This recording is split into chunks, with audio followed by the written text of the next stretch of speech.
ಎಲ್ರಿಗೂ ನಮಸ್ಕಾರ. ನಾನು Veena Ramesh. Welcome to my YouTube channel. ಇದು ಫ್ರೈಡೇ ಬ್ಲಾಗ್ ಆಗಿರುತ್ತೆ.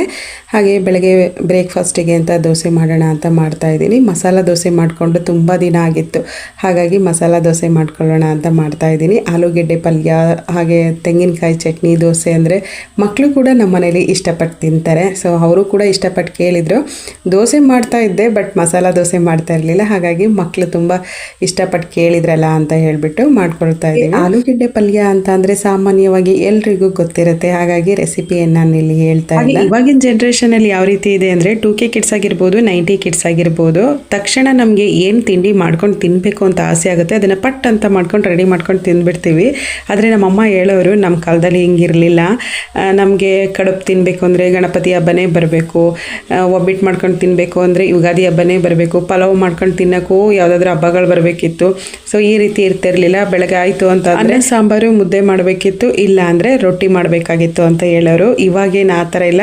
ಅದಕ್ಕೂ ಮೀರಿದ್ದು ಇವಾಗೆಲ್ಲ ಫುಡ್ ಆರ್ಡ್ರ್ ಮಾಡ್ಕೊಂಡು ತಿಂದುಬಿಡ್ತೀರಾ, ಮಾಡೋಕ್ಕಾಗಲಿಲ್ಲ ಅಂತ ಅಂದರೆ ಸಾಕು ಫುಡ್ ಆರ್ಡ್ರ್ ಮಾಡ್ಕೊಂಡು ತಿಂದುಬಿಡ್ತೀರಾ. ನಮ್ಮ ಕಾಲದಲ್ಲೆಲ್ಲ ಹಿಂಗಿರಲಿಲ್ಲ. ಹಾಗಾಗಿ ನಾವು ಇವತ್ತಿನವರೆಗೂ ಗಟ್ಟಿಮುಟ್ಟಿಯಾಗಿ ಇದ್ದೀವಿ ಚೆನ್ನಾಗಿ. ನಿಮಗೆ ಇಷ್ಟು ಚಿಕ್ಕ ವಯಸ್ಸಿಗೆ ಹುಷಾರಿಲ್ಲ, ನನಗೆ ಕೈಕಾಲು ನೋವು ಅಂತ ಕೂತ್ಕೊಳ್ತೀರಲ್ಲ ಅಂತ ಹೇಳ್ತಾ ಇರ್ತಾರೆ ನಮ್ಮಮ್ಮ.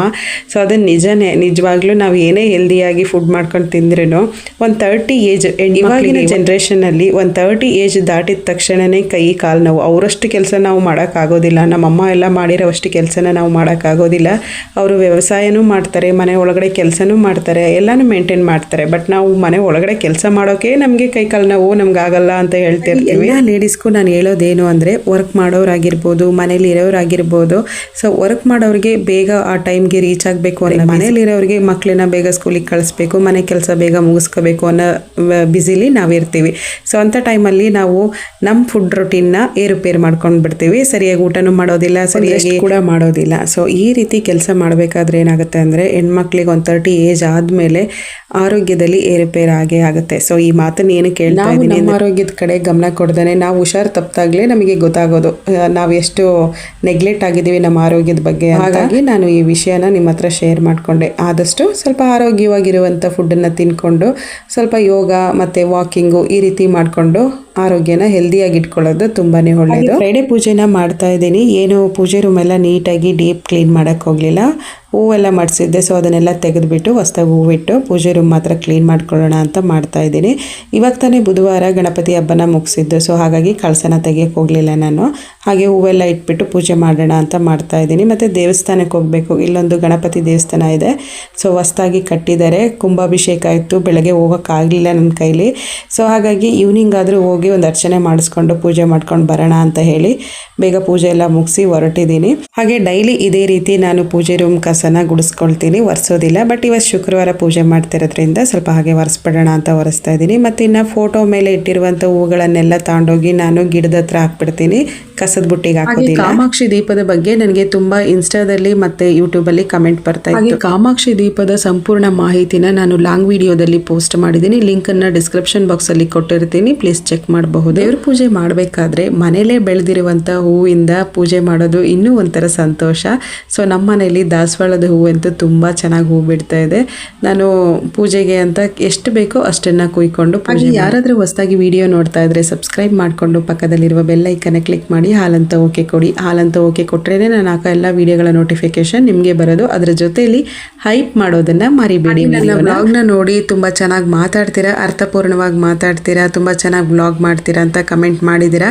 ಸೊ ನಿಮ್ಮ ಎಲ್ಲ ಕಮೆಂಟ್ಸಿಗೂ ನನ್ನ ಕಡೆಯಿಂದ ಒಂದು ಥ್ಯಾಂಕ್ಸನ್ನು ಹೇಳೋಕ್ಕೆ ಇಷ್ಟಪಡ್ತೀನಿ. ಸೊ ಪ್ರೀತಿ ವಿಶ್ವಾಸ ಸದಾ ಹೀಗೆ ಇರಲಿ ಅಂತ ಕೇಳ್ಕೊಳ್ತೀನಿ. ಹಾಗೆ ಡೈಲಿ ನಾನು ತುಪ್ಪದ ದೀಪ ಹಚ್ಚೋದಿಲ್ಲ. ಇವತ್ತು ಶುಕ್ರವಾರ ಆಗಿರೋದ್ರಿಂದ ಪ್ರತಿ ಶುಕ್ರವಾರ ತುಪ್ಪದ ದೀಪ ಹಚ್ಚೋದು ನನಗೆ ಅದು ರೂಢಿ. ಸೊ ಹಾಗಾಗಿ ತುಪ್ಪದ ದೀಪ ಹಚ್ತಾ ಇದ್ದೀನಿ. ಪ್ರತಿದಿನ ಎವ್ರಿ ಡೇ ಈ ರೀತಿ ತುಪ್ಪದ ದೀಪ ಹಚ್ಚೋದಿಲ್ಲ. ಇವತ್ತು ತುಪ್ಪದ ದೀಪ ಹಚ್ಚಿದ್ದೀನಲ್ಲ, ನಾಳೆ ಟಿಶ್ಯೂ ಪೇಪರ್ ತಗೊಂಡು ನೀಟಾಗಿ ಶುದ್ಧಿ ಮಾಡಿಬಿಟ್ಟು ದೀಪನ ನೀಟಾಗಿ ಒರೆಸ್ಬಿಟ್ಟು ಎಣ್ಣೆ ಹಾಕಿ ದೀಪನ ಹಚ್ತೀನಿ. ಫ್ರೈಡೇ ಮಾತ್ರ ತುಪ್ಪದ ದೀಪ ಹಚ್ಚುವಂಥದ್ದು. ಪ್ರತಿದಿನ ನೀವು ಪೂಜೆ ರೂಮ್ನ ಇದೇ ರೀತಿ ನೀಟಾಗಿ ಡೀಪ್ ಕ್ಲೀನ್ ಮಾಡ್ತೀರಾ ಅಂತ ಕೇಳಿದ್ರಿ ಕಮೆಂಟಲ್ಲಿ. ಪ್ರತಿದಿನ ನಾನು ಡೀಪ್ ಕ್ಲೀನ್ ಮಾಡೋದಿಲ್ಲ. ಬಟ್ ಗುಡಿಸ್ಕೊಂಡು ಸ್ವಲ್ಪ ಜಾಸ್ತಿ ಏನಾದರೂ ವಿಭೂತಿ ಎಲ್ಲ ಕೆಳಗಡೆ ಚೆಲ್ಲಿದೆ ಅಂತ ಅಂದರೆ ಒರೆಸ್ಕೊಳ್ತೀನಿ ಅಷ್ಟೇ. ಶುಕ್ರವಾರ ಮಾತ್ರ ಸ್ವಲ್ಪ ಸ್ಪೆಷಲ್ ಪೂಜೆ ರೂಮ್ ಎಲ್ಲ ನೀಟಾಗಿ ಕ್ಲೀನ್ ಮಾಡಿಕೊಂಡು ದೇವ್ರ ಪಾತ್ರೆಗಳನ್ನೆಲ್ಲ, ಪೂಜೆಗೆ ಉಪಯೋಗಿಸುವಂಥ ಪಾತ್ರೆಗಳನ್ನೆಲ್ಲ ಗುರುವಾರನೇ ತೊಳೆದ್ಬಿಟ್ಟು, ಹಾಗೆ ಪೂಜೆಗೆ ಉಪಯೋಗಿಸುವ ಹಿತ್ತಾಳೆ ಪಾತ್ರೆಗಳಾಗಿರ್ಬೋದು, ಬೆಳ್ಳಿ ಪಾತ್ರೆಗಳನ್ನಾಗಿರ್ಬೋದು, ಇದನ್ನೆಲ್ಲ ಯಾವ ರೀತಿ ಈಸಿಯಾಗಿ ವಾಶ್ ಮಾಡ್ಕೊಬೋದು, ಹಾಗೆ ಮನೆಯಲ್ಲೇ ಹೋಮ್ ಮೇಡ್ ಆಗಿ ಹುಣಸೆಹಣ್ಣು ಪೇಸ್ಟ್ ಯಾವ ರೀತಿ ಮಾಡ್ಬೋದು ಅಂತ ಲಾಂಗ್ ವಿಡಿಯೋದಲ್ಲಿ ನಾನು ಪೋಸ್ಟ್ ಮಾಡಿದ್ದೀನಿ. ವಿಡಿಯೋಗಳ ಲಿಂಕ್ನ ನಾನು ಡಿಸ್ಕ್ರಿಪ್ಷನ್ ಬಾಕ್ಸ್ ಅಲ್ಲಿ ಕೊಟ್ಟಿರ್ತೀನಿ, ಚೆಕ್ ಮಾಡಬಹುದು. ಹಾಗೆ ಹೊಸದಾಗಿ ಕಟ್ಟಿರುವಂಥ ದೇವಸ್ಥಾನಗಳಲ್ಲಿ ಕುಂಭಾಭಿಷೇಕ ಮಾಡ್ತಾರಲ್ಲ, ಅಂತ ಟೈಮಲ್ಲಿ ನಾವು ಪೂಜೆಗೆ ಹೋಗಬೇಕು.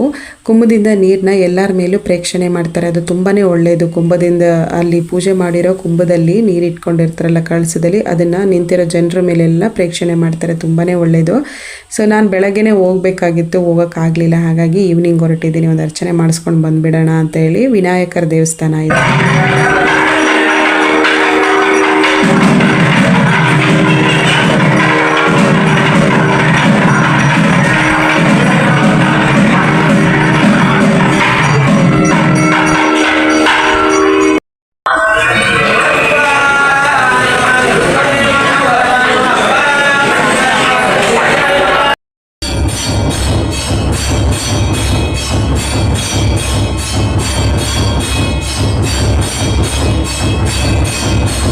ಹಾಗೆ ಈ ದೇವಸ್ಥಾನ ಅಂತೂ ತುಂಬ ಚೆನ್ನಾಗಿ ಮಾಡಿದ್ದಾರೆ. ಸುತ್ತಮುತ್ತ ಇರೋ ಕೆತ್ತನೆಗಳೆಲ್ಲ ತುಂಬ ಚೆನ್ನಾಗಿದೆ. ಗಣಪತಿ ಕಥೆನ ಕೆತ್ತನೆಯಲ್ಲಿ ಮಾಡಿದ್ದಾರೆ, ತುಂಬ ಚೆನ್ನಾಗಿದೆ. ಮತ್ತು ಅರ್ಚನೆ ಕೂಡ ಅಷ್ಟೇ ನೀಟಾಗಿ ನಿಧಾನವಾಗಿ ಮಾಡಿಕೊಟ್ರು.